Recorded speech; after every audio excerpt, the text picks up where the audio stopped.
Hello everyone and welcome to yet another retro gaming video from the Retro Gaming Hippie. This is going to be a video. I recently went to Renton City Retro, which was my first time being a vendor at a retro games and toys event. A friend of mine had a bunch of stuff that he didn't want anymore and just wanted to sell it off, and so I said, okay, I'll get a table, or actually it ended up being two tables, and I'll go be a vendor at this really cool event that I'll talk a little bit more about that event near the end and who puts it on and my experiences there. I kind of wish I would have taped a little bit there, but I was the only person at my table. It was just me, so kind of wanted to be at the table quite a bit to help people out and get some stuff taken care of. So didn't get a lot of chance to actually look either for myself, which is okay because I'm finding in my gaming collecting for what I collect, I'm kind of getting capped probably for things that I really would want or see that maybe I need. But I'm focusing more on toys, so we're going to see a little bit of that. My neighbors at this event were a couple of comic book dudes. I'm going to start off with them because it's a tie into some games. Top loader over there. They're kind of, they believe they're out of the Seattle area, and they were really cool. They gave me this comic, Cyber Symbiosis, and they signed it in gold pen. A couple really cool dudes. Comic book company. This is called Miniature Dragon. I haven't read it yet. It's based out of Seattle, I believe they said this series is, which is pretty cool to be a town you kind of know about. And if you look at that cover, it kind of reminds you of Blade Runner. And I guess they're doing the first few covers to kind of reflect a movie, but check them out, man. Miniature Dragon Company. This was the comic they gave me, and they're really cool dudes, man. It's kind of nice to be their neighbor. So one of the guys was like, hey, do you buy video games? Well, yeah, I mean, I can. He's like, this friend of mine just dumped off all these games on me, just left them. I don't want them, but he wanted this Transformer toy that was there for like 15 bucks. I don't know if he just didn't have cash or whatever. And I said, okay, yeah, if you get some time, bring them on. But, either way, we'll figure out something to get you that toy. You can buy me a pizza or whatever, because he really was reminiscing about what this toy was, a helicopter guy from a little bit newer Transformers. But anyway, he brings in the bag, and he's like, yeah, I just was trying to get 15 bucks to buy this toy. It had some Xbox games, Halo, of course.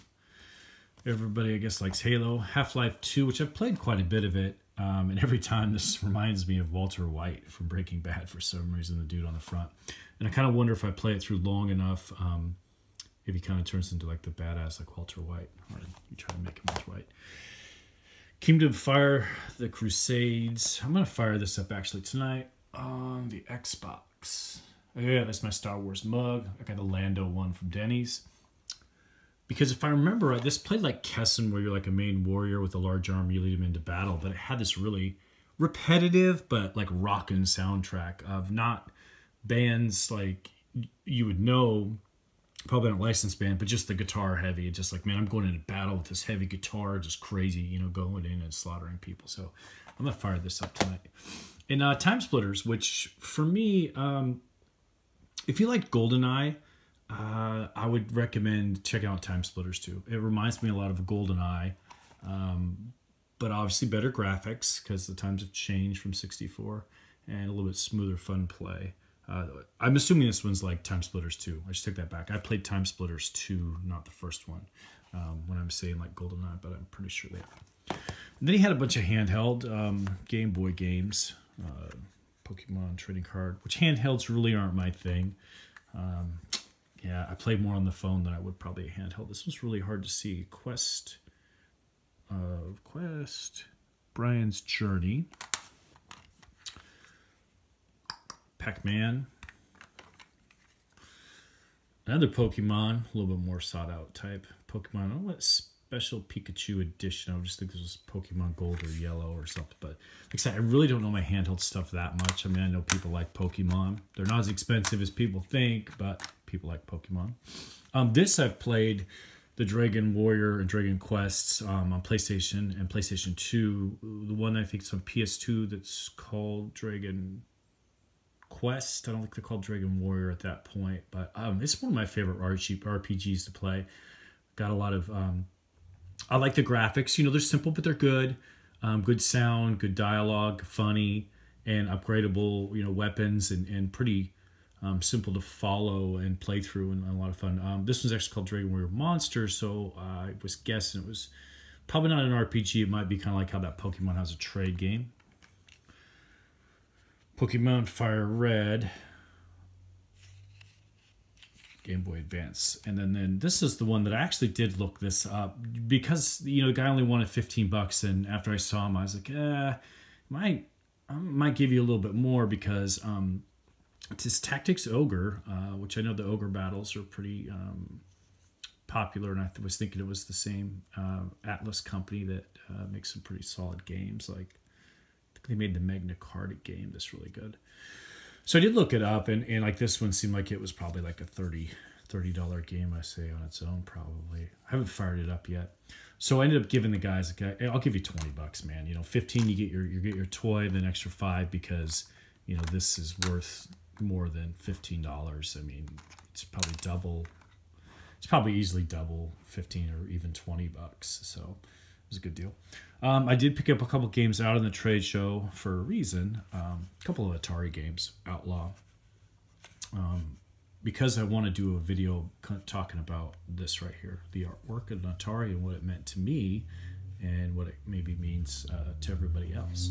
Then Haunted House too, which still sticks into my horror movie games, but it's really, I've played it. It's Atari. That's the best way to put it. We increased our Star Wars loose toy collection. We put a nice bundle together.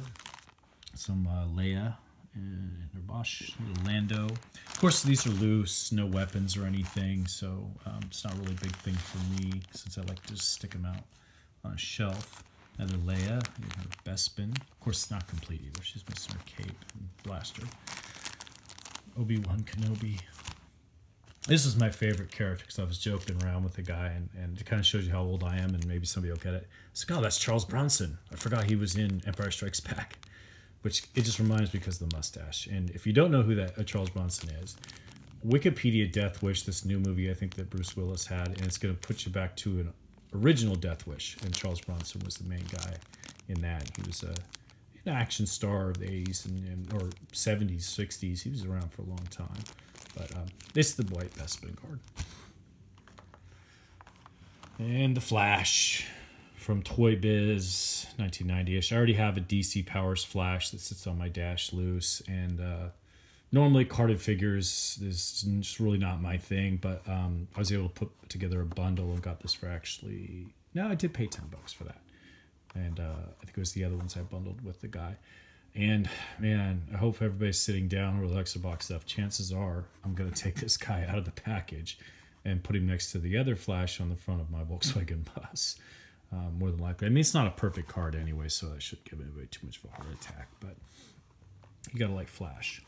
And the last figure I picked up was actually G.I. Joe. I've always liked Destro because he's got the cool mask or whatever it is. But this was the gold one, so it's a little bit later, I'm sure, in the G.I. Joe line. I'm not really up to speed with G.I. Joe.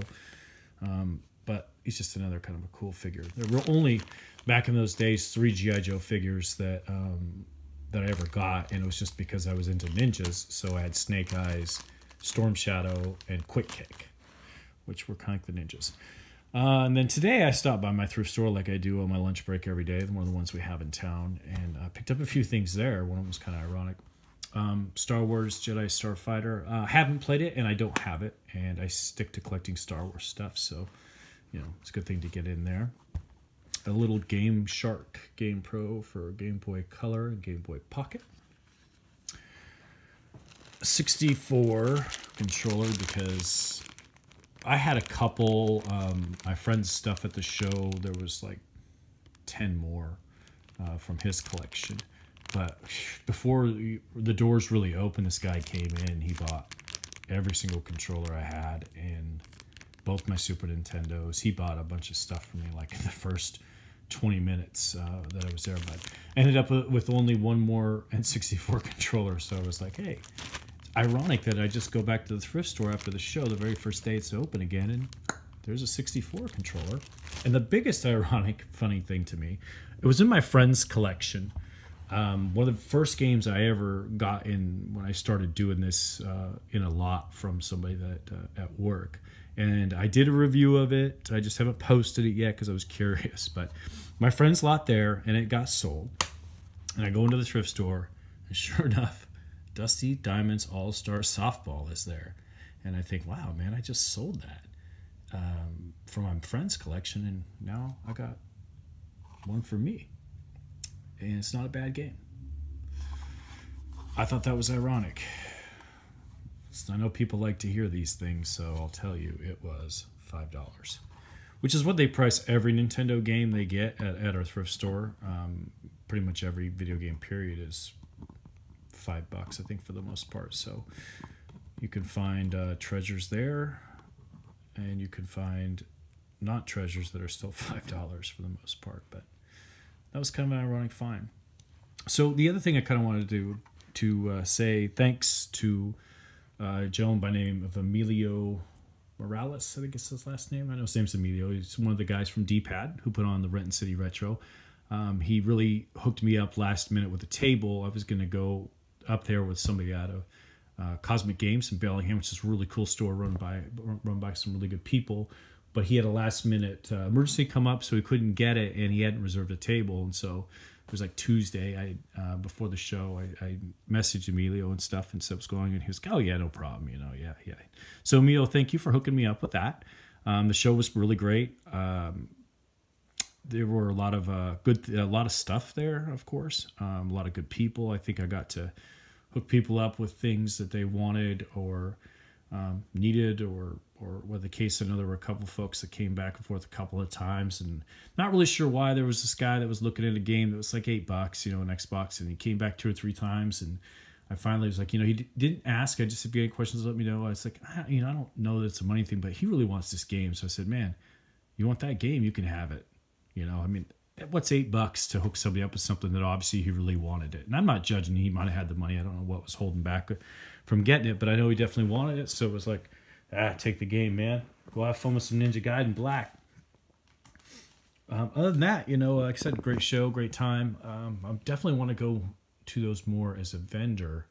Less as a vendor, more as just somebody to tootle around, because I generally don't carry that much inventory, but I only sold about half of it, I think, but it still did really well. So once again, thanks to D-Pad for putting on the show, and Emilio for hooking me up with a table at the last minute, man. And maybe we'll see you guys at Renton City RentCon, I think it's called, in September. Get questions about this video, questions, comments, please feel free to leave them in the comment section. And we'll see you guys out there on the road. Summer's coming.